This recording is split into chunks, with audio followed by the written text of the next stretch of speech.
Hey, what's up guys? Just wanted to bring you out here today and do a quick review on my TRU-SPEC tactical pants. I've currently got the khaki pair on right now, but I also brought the foliage green pair out here today to just give you a breakdown and show you just what these things are all about. Real quickly though, I wanted to touch on a simple fact. You know, these are TRU-SPEC. They're not 511. They're not any of the other higher quality brands that you hear about. TRU-SPEC's more of a lower end, low budget brand. However, they do have some good products. They're not all bad across the board. And I just wanted to, kind of enlighten you guys on this specific pair of pants because they are much cheaper and they do yield good, high quality value.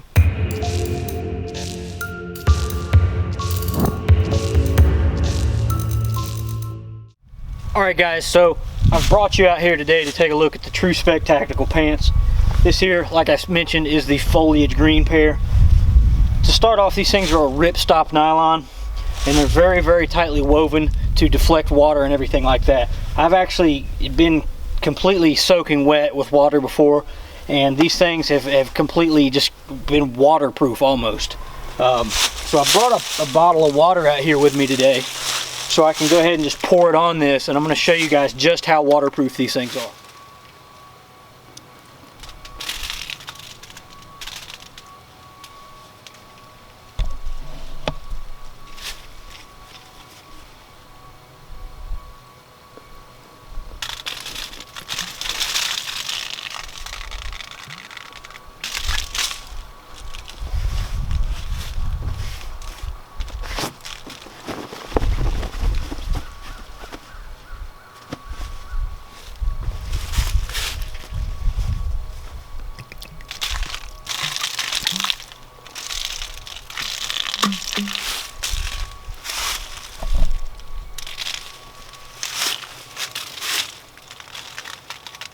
So as you guys can see, most of the water is just beading right off of it. If it's sitting and it pulls for a little while, it will soak through. So they're not waterproof, but they're very, very water resistant. And the chances of, water sitting on you and soaking on you is not really that likely unless you're just stuck in a torrential downpour and can't get out, period, or find cover. But like I said, most of the water just beads right off of these. So if you do happen to spill something on you or anything like that, it's just going to fall right off. Something else to make note about these pants is kind of a con for me, is that the fact that there's no ventilation to them, they're not breathable. So if you do happen to be doing strenuous activities where you're sweating a lot, these things will get wet from the inside out, and it's kind of annoying. But nonetheless, they are still a very durable pant if you're doing anything out in the dirt and you need something that's going to be durable, something that's not going to rip on you, and something that's going to last. These are a very good thing to have. So let's go ahead and break down some of the pockets and show you some of the compartmentalization and organization aspects of them. All right, so starting off on the top of the pants, you've got pockets just like every pair of pants or shorts or whatever you have on has. You've got your traditional pockets. Front pocket, back pocket. And in between the front and the back pocket on both sides of the pants, there is a small sleeve here that would be perfect for fitting something like a tactical pen. On the other side, I've actually got a pocket knife. You could even fit a little mag light in here. And it's just essentially a little sleeve pocket.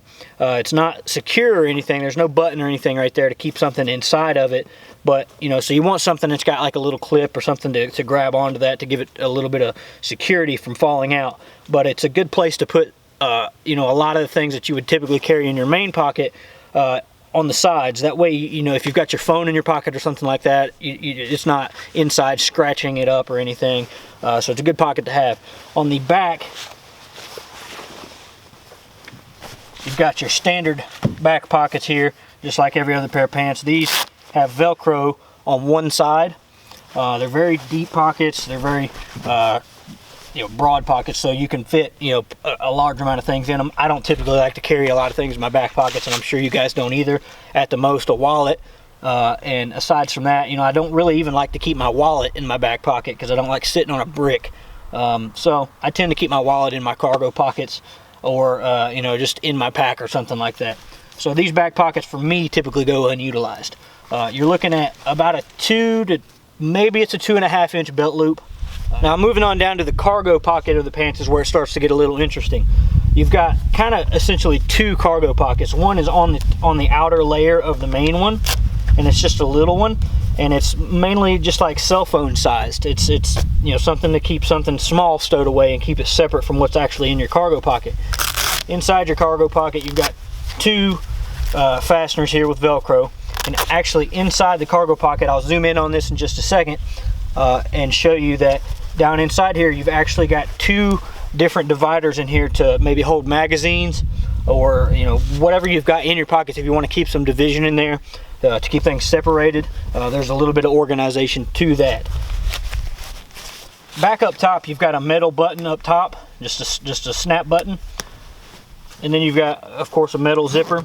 And I haven't had any issues out of either so far that I've had it. You know, you might not actually like the snap button, so what they've actually done is they've went in and added a regular button here that you can run through to give you that extra security in case your snap button does come loose. You've still got, you know, the button holding everything together so your fly doesn't come unzipped. Now, these things are made to be a little bit elastic. They've got some bands right here on the inside, so whenever you put them on, they do stretch and give just a little bit, maybe an inch, maybe an inch and a half. And so while they do give, you want to keep in mind your size and make sure you get size appropriate pants, because if you're anything like me and you fluctuate in weight a little bit every now and then, I find that whenever I'm not you know, on point with my fitness and my weight, that these things will get kind of tight, and what'll happen is they'll get really tight right around this area in your leg area where you bend, so you don't get as much flexibility. It'll actually limit your flexibility if you don't get the right size in these things.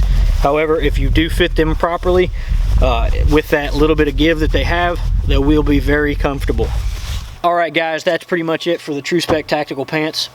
I really only have two cons to say about these things. One being the fact that they're not breathable, and two being the fact that they don't have reinforced knees. With that being said, you're paying $25 to $35 for a pair of these pants, so you're not going to get all the features that all the, you know, of course, the bigger brands have. That's why they're able to offer them at such a competitive price. With that being said, I'm always out here doing strenuous activities, walking through thick brush, getting caught on thorns and things like that, doing things that would tear normal pairs of pants to pieces. I haven't had a pair of these things fail me yet, and I know a lot of you guys are on budgets, as am I, and I don't, you know, we don't like to spend tons of money on just essential pieces of gear that we need. You know, I don't want to spend a bunch of money on a pair of pants. So these are a good, high quality, low price option for those of you on budgets. As far as the breathability con goes, I'm actually thinking about doing some custom sewing modifications to these and seeing how that increases the breathability for me. If it works, I'll do another video and show you guys the exact modifications that I did to these. If you're thinking about buying a pair, or any brand for that matter, I've went ahead and compiled a great blog post here with an in-depth review of these things and more specifications on them. And I've compiled a list of all kinds of great deals on these things for you guys. So if you are considering buying, please check them out through our links, because they're great deals already, and it ultimately helps us generate affiliate commissions on those products so we can obtain new gear, new camera equipment if we need it, and develop more training products and things like that for you guys. All the content that we put out there is free. And you know, so if you want to support the channel and support our growth, if you appreciate what we do, I would really appreciate you if you bought through our links and you know, shared our content and things like that to your friends. So check us out on the website at M.A.S.K.tactical.com. Follow the links. We've got a free Facebook group with over 6,200 members in it now. We're all like-minded guys and girls, and we're out here furthering our mindsets and developing our skill sets and getting hands-on and involved in training. So if you'd like to join a like-minded community of people, please check out our website and consider joining us as an official member. It's $50 annually, and you get a ton of perks. You can also click this link right here and it'll take you to that page, and you can see all the perks and consider joining us as an official member if you want to support what we're doing. With that being said, guys, check us out next time. I'll see you in the next video. That was on the fire that is still got a little bit of a cold to it. And I'm just going to take it and rake it across this. It goes without saying that you should have an abundance of gear, supplies, and as you can see, one of the embers, water, ammo, right there.